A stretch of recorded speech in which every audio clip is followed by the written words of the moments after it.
Vous n'êtes qu'un simple agent d'entretien, Adam. Laissez les affaires de l'entreprise à ceux qui s'y connaissent vraiment. Les mots de Richard Blackstone résonnèrent dans la salle de réunion vitrée de Pinnacle Industries, suivis par les rires étouffés des cadres autour de la table en acajou.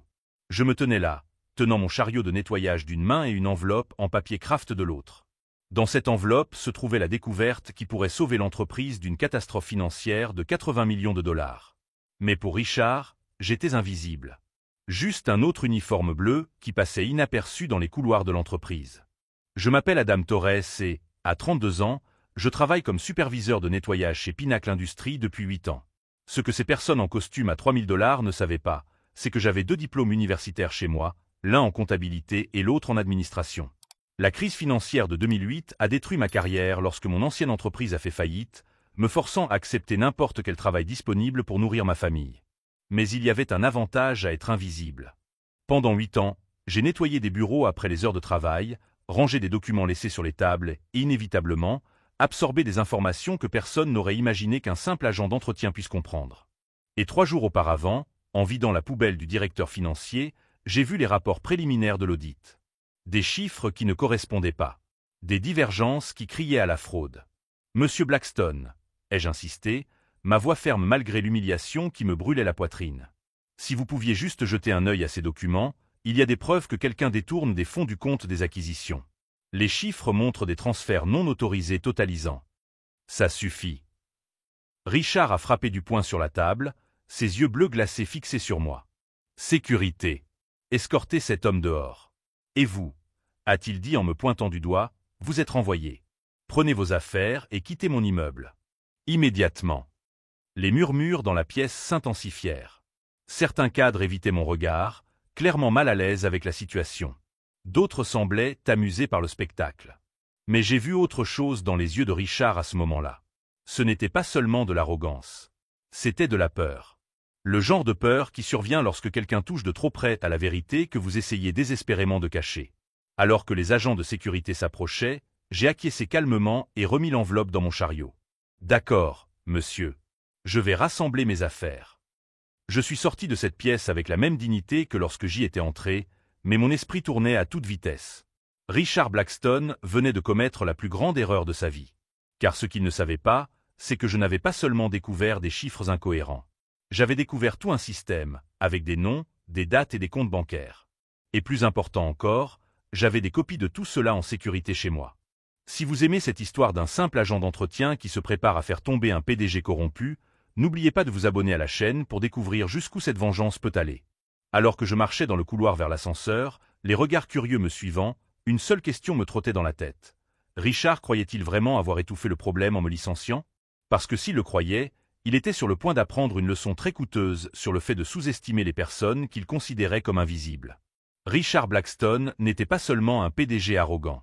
C'était un prédateur corporatif qui avait transformé Pinnacle Industries en son terrain de jeu personnel. À 51 ans, avec ses cheveux gris parfaitement coiffés et ses costumes italiens sur mesure, il incarnait tout ce que les gens méprisaient dans le monde des affaires américains. Au cours des 8 années que j'ai passées à l'observer dans les couloirs, j'ai vu comment il opérait. Richard n'avait pas bâti sa fortune grâce à l'innovation ou à un leadership visionnaire. C'était un maître de la manipulation financière qui utilisait l'entreprise comme son compte bancaire personnel tout en conservant une façade impeccable pour les investisseurs et les employés. Le stratagème que j'ai découvert était plus sophistiqué que je ne l'avais imaginé au départ. Grâce aux documents que j'ai rassemblés au cours de mois de travail nocturne, j'ai cartographié un système complexe de transferts frauduleux. Richard avait créé un réseau de sociétés fantômes, tout enregistré dans des paradis fiscaux, qui recevaient des paiements pour des services de conseil qui n'avaient jamais été fournis. Au cours des 3 dernières années, il a détourné plus de 12 millions de dollars des fonds d'acquisition de l'entreprise. L'argent était transféré vers des comptes aux îles Caïmans via un réseau complexe de transactions qui semblaient légitimes en surface, mais qui révélaient leur véritable nature lorsqu'elles étaient analysées dans leur ensemble. Le plus révoltant était la façon dont il justifiait ses crimes. Dans des enregistrements audio que j'ai trouvés dans la poubelle de son bureau, des conversations téléphoniques qu'il avait supprimées mais oublié de vider de la corbeille. J'ai entendu Richard se vanter à un ami d'être trop intelligent pour se faire prendre et de considérer les employés comme du bétail qui travaille pendant que les malins s'enrichissent. Quand je suis rentré à la maison ce soir-là, après avoir été escorté dehors comme un criminel, ma femme Maria m'attendait dans la cuisine. Ses yeux se sont remplis de larmes quand je lui ai raconté ce qui s'était passé. « Adam, Comment allons-nous payer l'hypothèque? Et le traitement médical de Sophia? M'a-t-elle demandé, faisant référence au coût croissant de la thérapie occupationnelle de notre fille de 7 ans, née avec une paralysie cérébrale. C'est à ce moment-là que j'ai pris pleinement conscience de la réalité de la situation. Il ne s'agissait plus seulement de ma fierté blessée ou d'une question de justice abstraite. Richard venait de priver une famille qui dépendait de chaque centime de mon salaire de son gagne-pain. Il avait condamné une enfant handicapée à perdre potentiellement le traitement dont elle avait besoin. Cette nuit-là, tandis que Maria dormait paisiblement à mes côtés, je suis resté éveillé à mettre de l'ordre dans mes pensées. Les preuves dont je disposais n'étaient pas seulement des chiffres sur des feuilles Excel. Il s'agissait de transactions spécifiques que je pouvais retracer jusqu'à des comptes bancaires réels. J'avais les noms des cadres complices, notamment celui du directeur financier Jonathan Hay, qui signait les autorisations en sachant exactement où allait l'argent. Plus important encore, j'avais quelque chose que Richard n'imaginait pas, une connaissance intime de tous les systèmes internes de l'entreprise. Pendant 8 ans passés à nettoyer des bureaux, j'avais mémorisé les mots de passe laissés sur des post-it, observé les procédures de sécurité et même photographié des documents importants lorsque je trouvais des preuves d'irrégularité. Richard pensait que mon licenciement avait éliminé la menace. En réalité, cela m'avait simplement libéré des contraintes liées à mon statut d'employé de l'entreprise. Je pouvais désormais agir sans me soucier des protocoles ou des hiérarchies de l'entreprise. Le 2e jour après mon licenciement, j'ai découvert que Richard avait diffusé une version déformée des événements à d'autres cadres. Selon lui, j'étais un employé instable qui avait piraté des fichiers confidentiels et porté des accusations sans fondement parce que j'étais émotionnellement perturbé par les changements au sein de l'entreprise. Ce récit mensonger n'était pas seulement un mensonge, c'était une stratégie calculée pour détruire ma crédibilité avant que je puisse révéler la vérité. Richard utilisait son pouvoir et son influence pour me faire passer pour un conspirateur fou, s'assurant que toute preuve que je présenterais serait discréditée dès le départ. C'est à ce moment-là que j'ai compris à qui j'avais affaire. Richard n'était pas seulement un voleur. C'était un sociopathe qui détruirait quiconque menacerait son empire, quelles que soient les conséquences pour des familles innocentes. Alors qu'il dormait paisiblement dans son manoir de 3 millions de dollars, construit avec l'argent volé à ses propres employés, ma famille était confrontée à la possibilité de perdre notre maison. Alors qu'il planifiait ses prochaines vacances sur un yacht privé, Sophia risquait de devoir interrompre le traitement qui l'aidait à développer ses capacités motrices de base. Mais Richard avait commis une erreur fondamentale en me sous-estimant. Il avait vu un uniforme de nettoyeur et avait supposé qu'il s'était débarrassé d'un problème mineur. Ce qu'il n'avait pas réalisé, c'est qu'il avait déclaré la guerre à quelqu'un qui connaissait tous les secrets sordides de son opération frauduleuse. Allongé dans l'obscurité de ma chambre cette 3e nuit-là, j'ai pris une décision qui allait tout changer. Il ne s'agissait pas seulement de récupérer mon emploi ou de rétablir ma réputation. Il s'agissait de faire en sorte que Richard Blackstone subisse des conséquences réelles pour chaque dollar volé et chaque vie qu'il avait détruite. À partir du lendemain, j'allais mettre en œuvre un plan qui transformerait son arrogance en sa plus grande vulnérabilité. Car tandis que Richard célébrait en silence ce qu'il croyait être sa victoire, je construisais déjà méticuleusement les fondations de sa chute. La campagne de Richard pour détruire ma réputation ne s'est pas limitée à des mensonges chuchotés dans les couloirs de l'entreprise. Au cours de la 2e semaine après mon licenciement, j'ai découvert l'ampleur réelle de sa vengeance lorsque Maria est rentrée à la maison en larmes après une réunion à l'école de Sophia. Ils ont dit qu'ils ne pouvaient plus offrir la bourse, a-t-elle murmuré en retirant son manteau avec des mains tremblantes. La coordinatrice, Madame Williams, a été très polie, mais elle a mentionné qu'ils avaient reçu des informations inquiétantes au sujet de notre situation familiale. Au sujet de ta stabilité mentale et de tes problèmes avec la justice. J'ai senti le sang se glacer dans mes veines. L'école privée que fréquentait Sophia était liée à une fondation éducative dont Richard était membre du conseil d'administration. Il ne s'était pas contenté de me licencier, il détruisait systématiquement tous les aspects de notre vie familiale. « Papa, pourquoi maman pleure-t-elle » demanda Sophia depuis le salon, sa petite voix résonnant dans la maison silencieuse. Ma fille, âgée de 7 ans, dont le sourire illuminait n'importe quelle pièce, ne comprenait pas pourquoi notre monde s'écroulait. Ce soir-là, après avoir couché Sophia, je me suis assis dans la cuisine avec une pile de factures impayées devant moi. Le paiement de l'hypothèque était en retard. L'assurance maladie allait être résiliée dans 15 jours. Et maintenant, l'éducation spécialisée dont Sophia avait besoin était utilisée comme une arme contre notre famille. C'est alors que mon téléphone a sonné. Le numéro était inconnu, mais j'ai immédiatement reconnu la voix à l'autre bout du fil. Adam, c'est Michael Santos, du service d'audit interne de Pinacle. Vous vous souvenez de moi? Michael et moi avions travaillé ensemble sur plusieurs projets au cours de mes premières années dans l'entreprise. Il était l'un des rares cadres à m'avoir toujours traité avec respect, reconnaissant mon expérience en comptabilité malgré mon poste officiel. Bien sûr, Michael. Que puis-je faire pour vous? En fait, j'ai besoin de vous voir en personne. Il se passe certaines choses ici qui, eh bien, je pense que vous devriez être au courant. Des choses qui pourraient intéresser non seulement vous, mais aussi le FBI. 2 heures plus tard, nous nous sommes retrouvés dans un café discret de l'autre côté de la ville. Michael semblait nerveux, jetant constamment un coup d'œil par-dessus son épaule avant de parler. Adam, ce que Richard t'a fait n'était qu'un début. Après ton départ, il a promu Jonathan au poste de vice-président financier et lui a donné carte blanche sur toutes les transactions. Les transferts que tu as découverts, ils ont triplé au cours des 2 dernières semaines. Il fit glisser un fin dossier sur la table. J'ai réussi à obtenir des copies de certains rapports avant qu'ils ne soient perdus dans les archives. Richard accélère le processus parce qu'il sait que l'audit externe annuel approche. Il prévoit de tout transférer vers des comptes offshore, puis de prétendre qu'il a été piraté ou quelque chose comme ça. J'ai ouvert le dossier et j'ai senti mon souffle se couper. Les chiffres étaient encore pires que ce que j'avais imaginé. Il ne s'agissait pas seulement de 12 millions. 23 millions de dollars avaient été détournés au cours des 5 dernières années, la majeure partie au cours des 6 derniers mois. Michael, pourquoi me montrez-vous cela? Vous pourriez directement le remettre aux autorités. Il poussa un profond soupir. Parce que Richard m'a appelé dans son bureau hier et m'a dit que si je posais des questions gênantes, je finirais comme vous. Licencié, diffamé et sans référence. Ma fille entre à l'université l'année prochaine, Adam. Je ne peux pas prendre ce risque. Mais tu peux m'aider à faire ce qu'il faut, ai-je conclu, comprenant enfin. Exactement. Tu n'as plus rien à perdre avec Richard. Et tu as l'expérience nécessaire pour comprendre ces transactions mieux que n'importe quel auditeur externe. De plus, a-t-il ajouté en se penchant vers moi et en baissant la voix, il y a autre chose. Richard ne sait pas que je suis au courant, mais il prévoit de te faire porter le chapeau pour la fraude. Je me suis senti comme si j'avais reçu un coup de poing dans le ventre. Comment ça? Il est en train de monter un scénario selon lequel tu as découvert le stratagème parce que tu étais impliqué. Un employé mécontent qui a tenté de faire chanter l'entreprise et qui a été licencié lorsqu'il a refusé de coopérer. Il a déjà placé de faux documents dans les anciennes archives, avec ta signature falsifiée. Le café autour de moi sembla s'assombrir. Richard ne se contentait pas de voler des millions, il préparait un bouc émissaire parfait.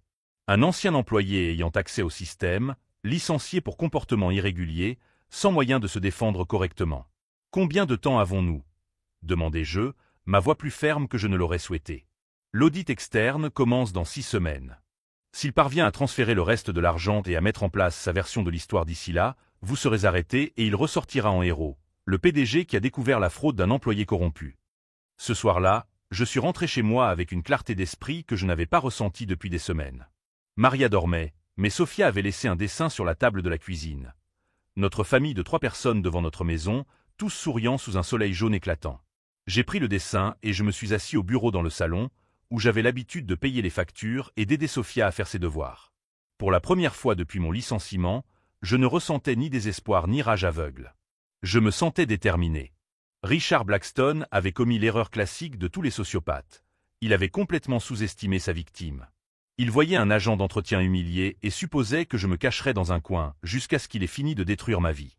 Ce qu'il ne savait pas, c'est qu'après avoir passé 8 ans à l'observer dans les couloirs de Pinnacle Industries, je n'avais pas seulement découvert ses crimes. J'avais cartographié tout l'écosystème corporatif de l'entreprise. Je connaissais chaque cadre, chaque processus, chaque faille du système qu'il utilisait pour se protéger. Plus important encore, Richard venait de me donner quelque chose que je n'avais pas auparavant. Un allié interne avec un accès privilégié et une motivation personnelle pour le voir tomber. J'ai ouvert mon ordinateur portable pour la première fois depuis 2 semaines et j'ai commencé à taper.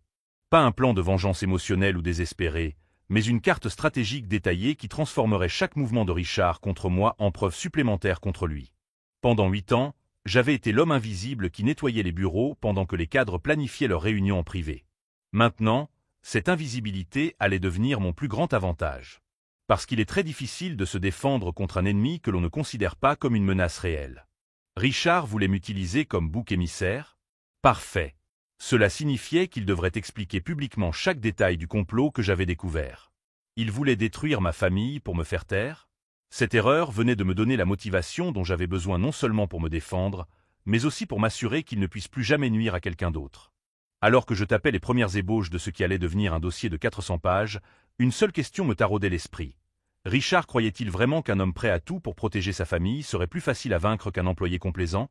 Car s'il le croyait, il était sur le point de découvrir qu'il venait de se mettre à dos exactement le genre d'ennemi que son arrogance l'empêchait de reconnaître.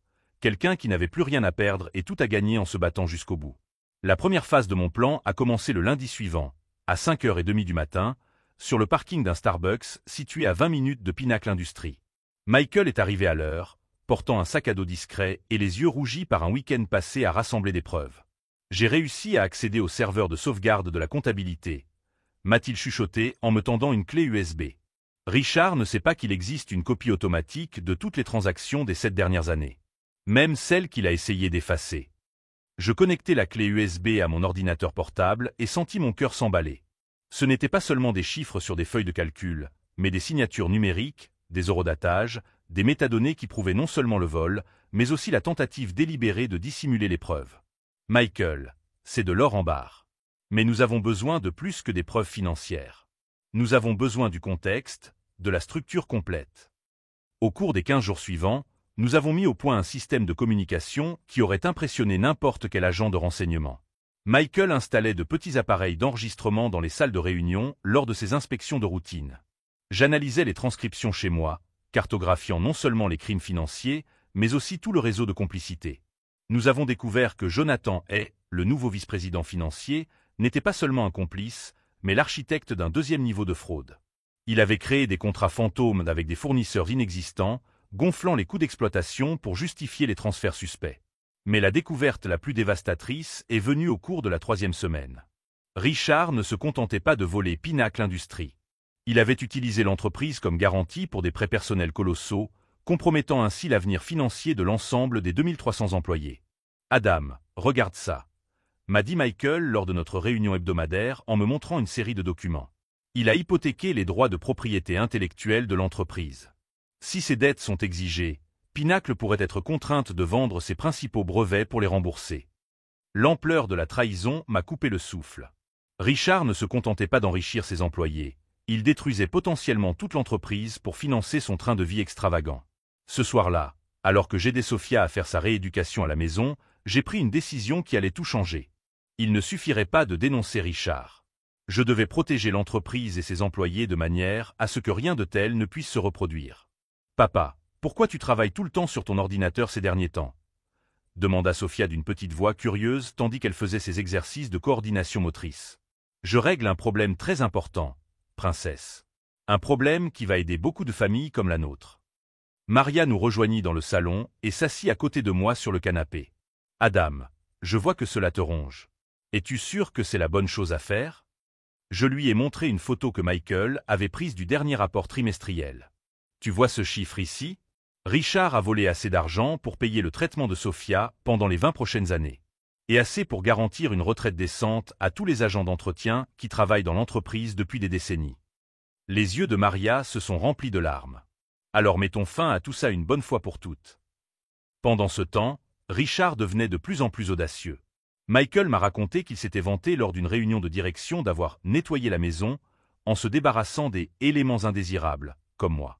Pire encore, il a commencé à répandre des rumeurs selon lesquelles j'avais tenté de faire chanter l'entreprise avant d'être licencié. Il sème des graines pour justifier sa version de l'histoire, m'a expliqué Michael. Hier encore, je l'ai entendu dire au conseil d'administration qu'il avait découvert des irrégularités dans les anciens dossiers et qu'il enquêtait sur un possible sabotage de la part d'anciens employés mécontents. Si vous suivez cette aventure d'un homme sous-estimé qui se prépare à renverser un empire bâti sur des mensonges, abonnez-vous à la chaîne, car la suite va vous montrer que même les tyrans les plus puissants ont des angles morts fatals.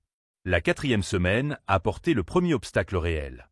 Michael m'a appelé un mardi matin, la voix tendue et chuchotante. « Adam, Richard a engagé une société de sécurité privée pour enquêter sur des fuites internes. Il vérifie tous les accès au système, y compris le mien. » J'ai senti un frisson me parcourir le dos. S'il découvrait notre opération avant que nous soyons prêts, Richard aurait le temps de couvrir ses traces et de mettre en place son récit à mon sujet. « Combien de temps avons-nous » ai-je demandé. « 1 semaine, peut-être 2 au maximum. » C'est alors que j'ai mis en œuvre la partie la plus risquée du plan. Au cours de mes 8 années en tant que superviseur du nettoyage, j'avais mémorisé les codes d'accès d'urgence du bâtiment, des codes qui permettaient d'entrer pendant les alarmes incendie ou d'autres situations critiques. Des codes que Richard n'aurait jamais imaginé que je possédais. Le jeudi suivant, à 2 heures du matin, je suis entré dans les locaux de Pinacle Industries pour la dernière fois. Pas en tant qu'employé, mais en tant que justicier. Michael avait laissé une copie des clés du bureau de la direction à l'endroit convenu. J'ai passé 3 heures à photographier des documents originaux, à copier des fichiers physiques qui n'existaient pas sous forme numérique, et plus important encore, à installer un petit dispositif de sauvegarde sur les serveurs principaux, ce qui garantirait que toute tentative future d'effacement des preuves serait automatiquement préservée. Lorsque j'ai quitté le bâtiment à 5 heures du matin, j'avais avec moi non seulement suffisamment de preuves pour détruire Richard, mais aussi un plan complet pour restructurer la gouvernance d'entreprise de Pinacle Industries. Le vendredi suivant, Richard a commis l'erreur que j'attendais. Lors d'une réunion avec des investisseurs potentiels, il a présenté des projections financières qui dépendaient directement de l'argent qu'il avait volé. Michael a tout enregistré. Il a pratiquement avoué son crime devant une salle remplie de témoins, m'a dit Michael plus tard.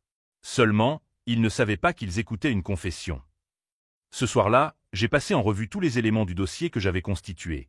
417 pages de preuves documentaires, 53 heures d'enregistrements audio, des photographies de documents originaux et les témoignages de 6 employés qui avaient été témoins d'irrégularités mais avaient peur de parler.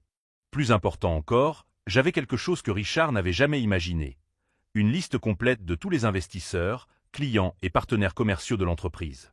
Des personnes qui avaient le droit de savoir que leurs investissements étaient volés par un sociopathe en costume de marque. Le moment final des préparatifs est arrivé dimanche soir. Maria et Sofia dormaient quand j'ai fini d'imprimer et d'organiser 300 copies physiques du dossier complet. Chaque copie serait envoyée simultanément aux médias, aux organismes de réglementation, aux cabinets d'avocats spécialisés dans la fraude d'entreprise et directement sur le bureau de chaque membre du conseil d'administration. En scellant la dernière enveloppe, je me suis rendu compte que je ne ressentais plus ni colère ni désespoir. Je ressentais quelque chose de beaucoup plus puissant, la certitude absolue que Richard Blackstone avait complètement sous-estimé le type d'ennemi qu'il s'était créé. Pendant 8 ans, j'avais observé dans les couloirs des hommes comme lui détruire des vies sans conséquence. Aujourd'hui, pour la première fois, l'un d'entre eux allait être traduit en justice de manière transparente pour les crimes qu'il avait commis. Le lundi matin, Richard se réveillerait en tant que PDG d'une entreprise de 80 millions de dollars. Le mardi soir, il découvrirait que toute sa vie avait été construite sur des mensonges qui avaient finalement été exposés au grand jour. Mais je n'étais pas encore sûr qu'il comprendrait la véritable leçon qu'il était sur le point d'apprendre. Dans une société juste, peu importe votre pouvoir, il y a toujours quelqu'un qui observe, qui documente et qui attend le bon moment pour s'assurer que la vérité l'emporte sur la corruption. L'exécution a commencé à 6 heures du matin, un lundi, exactement comme prévu. Alors que Richard prenait son café matinal dans son manoir, convaincu qu'il contrôlait totalement le récit de mon licenciement pour conduite inappropriée, 300 copies de mon dossier étaient distribuées simultanément dans des bureaux à travers toute la ville. Le premier signe que quelque chose avait changé est apparu à 8h15. Michael m'a appelé, la voix tendue mais avec une pointe de satisfaction mal contenue. « Adam, tu dois voir ça. Richard vient de recevoir un appel du cabinet d'avocats Morrison et Associates. Il représente 3 des plus gros investisseurs de Pinacle. Il est pâle comme un fantôme. » 20 minutes plus tard, mon téléphone a sonné à nouveau. Cette fois, c'était Jennifer Walsh, journaliste d'investigation pour Channel 12, qui avait reçu l'une des copies. « Monsieur Torres, j'ai examiné les documents que nous avons reçus ce matin. Ces chiffres sont-ils réels? Nous avons ici la preuve de 23 millions de dollars de transferts frauduleux répartis sur 5 ans. Chaque chiffre a été vérifié 3 fois, Madame Walsh. J'ai des enregistrements audio confirmant les transactions, ainsi que les documents originaux signés. Pouvons-nous nous rencontrer aujourd'hui? Cette histoire sera diffusée ce soir. » À 9h30, le premier tremblement de terre frappa Richard de plein fouet. Le bureau de la Commission des valeurs mobilières appela pour demander une réunion d'urgence dans l'après-midi.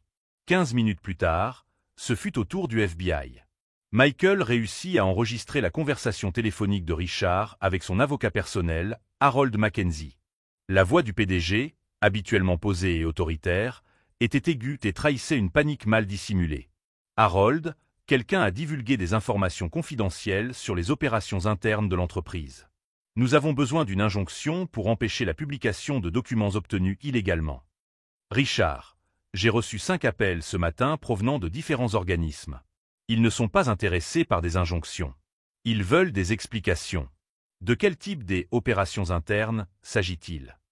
Le silence qui suivit dura près d'1 minute. À 10h45, Richard convoqua une réunion d'urgence avec l'ensemble du conseil d'administration. Michael était présent et m'a transmis chaque mot en temps réel par le biais de messages codés. « Messieurs, il semble que nous ayons un problème. Un ancien employé mécontent diffuse des informations erronées sur notre entreprise afin de nuire à notre réputation avant l'audit. » Le directeur des opérations, William Chen, l'interrompit. « Richard, nous avons reçu un appel du bureau du procureur fédéral. Ils veulent avoir accès à nos registres financiers des 5 dernières années. Cela ne semble pas concerner un simple employé mécontent. Et notre assureur a résilié la police d'assurance responsabilité civile des dirigeants il y a 1 heure, » a ajouté la directrice juridique, Sarah Martinez. Ils ont dit que cette décision était fondée sur des informations reçues concernant une possible malversation systématique au sein de l'entreprise. C'est à ce moment-là que Richard a enfin compris l'ampleur de la situation. Il ne s'agissait pas seulement d'un problème de relations publiques qui pouvait être étouffé à coups d'avocats coûteux et de déclarations soigneusement préparées. Il s'agissait d'une enquête complète et coordonnée menée par plusieurs autorités, toutes disposant de preuves détaillées et vérifiées. À 11h30, il a commis sa première erreur sous le coup de la panique. Richard m'a appelé directement sur mon portable. « Adam, il faut qu'on parle », m'a-t-il dit d'une voix qu'il s'efforçait de garder calme, mais je pouvais percevoir le désespoir sous-jacent. « Il y a eu un malentendu au sujet de ton licenciement. On peut peut-être régler ça à l'amiable. » « Il n'y a aucun malentendu, Richard. Vous m'avez traité de « simple nettoyeur » et m'avez dit que je devrais me contenter de nettoyer les toilettes. Vous avez ensuite répandu des mensonges sur ma santé mentale et tenté de me faire accuser de crimes que vous avez commis. Écoutez, Adam, je sais que vous êtes en colère, mais soyons pratiques. Vous avez une famille à charge. Je peux vous offrir une indemnité généreuse si vous clarifiez publiquement qu'il y a eu des malentendus dans vos allégations. Il rit doucement. Quel genre d'indemnité? 50 000. En espèces. Aujourd'hui même. Richard, vous avez volé 23 millions de dollars. 50 000, c'est ce que vous dépensiez en déjeuner d'affaires en 2 mois. Le silence s'est prolongé pendant près de 30 secondes avant qu'il ne reprenne la parole, d'une voix visiblement altérée. Que voulez-vous, Adam? Soyez raisonnable. Je veux que vous avouiez publiquement chaque centime que vous avez volé. Je veux que vous rendiez tout l'argent. Et je veux que vous présentiez des excuses personnelles à chaque employé que vous avez lésé par vos fraudes. C'est impossible. Vous ne comprenez pas les complexités du monde des affaires. En fait, Richard, je comprends parfaitement. J'ai 2 diplômes universitaires que vous n'avez jamais pris la peine de vérifier lorsque vous m'avez embauché comme agent d'entretien il y a 8 ans. Je comprends exactement comment vous avez structuré vos sociétés écrans aux îles Caïmans, comment vous avez falsifié des documents de consultation et comment vous avez utilisé le compte d'acquisition comme votre compte bancaire personnel. Pour la première fois depuis le début de la conversation, Richard resta complètement silencieux. Ah, et Richard? J'ai des enregistrements de vos conversations téléphoniques où vous vous vantez d'être trop intelligent pour vous faire prendre et où vous traitez vos employés de bétail. J'ai des photos des documents originaux signés par vous autorisant des transferts frauduleux. Et j'ai des témoins qui ont entendu vos aveux involontaires à des investisseurs. C'est impossible, murmura-t-il, mais sa voix n'avait plus aucune conviction. C'est possible quand on passe 8 ans à être invisible dans les couloirs de sa propre entreprise, Richard. Vous n'avez jamais remarqué que je n'étais pas un simple agent d'entretien. Vous n'avez jamais remarqué que je classais les documents par ordre chronologique, que je prenais des notes sur les divergences, que je photographiais les preuves chaque fois que je trouvais des irrégularités. À 2 heures de l'après-midi, la situation de Richard avait complètement dégénéré. Le conseil d'administration avait convoqué une réunion d'urgence. 3 investisseurs importants exigeaient des explications immédiates. Le FBI lui avait demandé de ne pas quitter la ville. Et le journal télévisé de l'après-midi annonçait une enquête fédérale sur une fraude massive dans une entreprise locale. C'est alors qu'il a commis sa 2e erreur sous le coup de la panique. Il a tenté de s'enfuir. Michael m'a appelé à 3h15, la voix chargée d'urgence. Adam, Richard vient de quitter le bâtiment en courant. Littéralement en courant. Il a pris sa voiture personnelle et a quitté le parking en dérapant. Je pense qu'il essaie de se rendre à l'aéroport. J'ai souri calmement en marchant sur le trottoir vers ma propre voiture. Michael, tu te souviens que je t'ai dit avoir installé des dispositifs de sauvegarde sur les serveurs la semaine dernière? Oui, pour conserver des preuves au cas où il essaierait d'effacer des fichiers. Eh bien, j'ai également installé un petit traceur GPS dans sa voiture. Et plus important encore, j'ai utilisé mes contacts dans le secteur de l'aviation pour faire inscrire son nom sur la liste de surveillance de la sécurité aéroportuaire. 45 minutes plus tard, Richard découvrait que non seulement son billet pour les Bahamas avait été annulé, mais que des agents fédéraux l'attendaient dans le terminal des départs internationaux. Le dernier appel est arrivé à 17 heures. Richard, désormais en détention pour être interrogé, a été autorisé à passer un coup de fil. Il a choisi de m'appeler. Adam, sa voix était brisée, vaincu.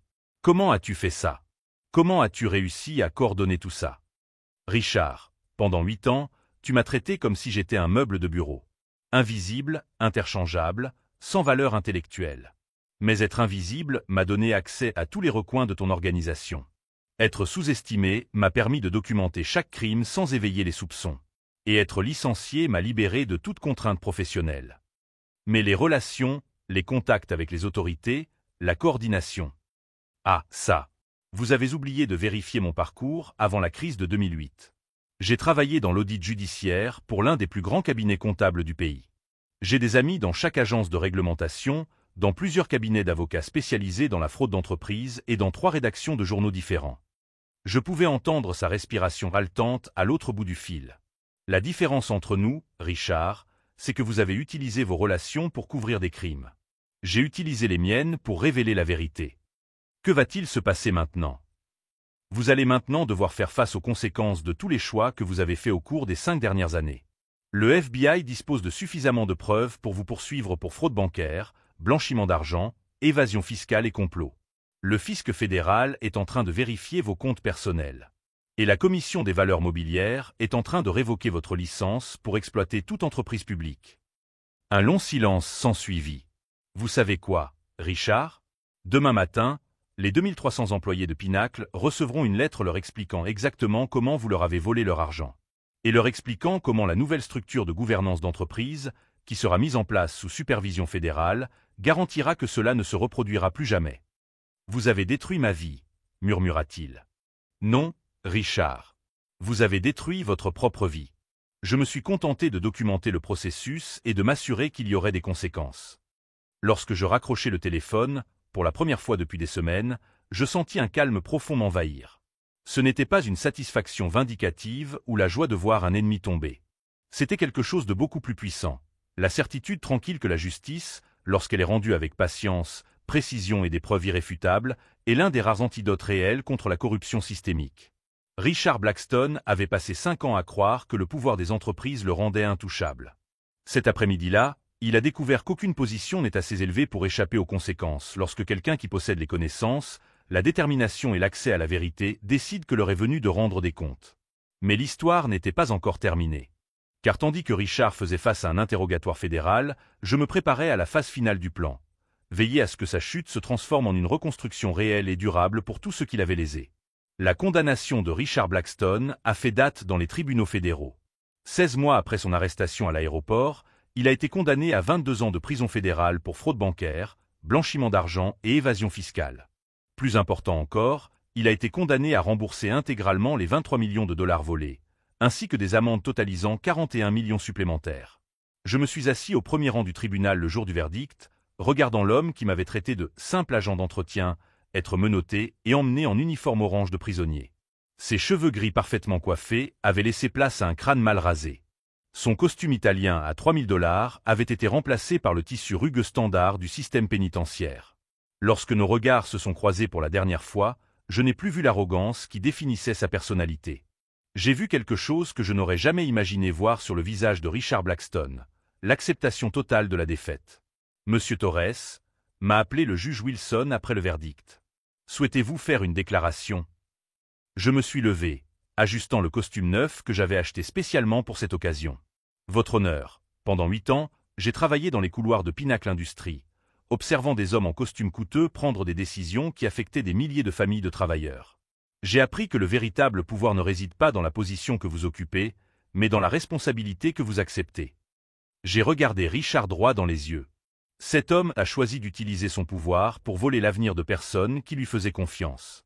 Aujourd'hui, la justice a prouvé que peu importe à quel niveau vous grimpez dans l'échelle hiérarchique, vos actes ont toujours des conséquences.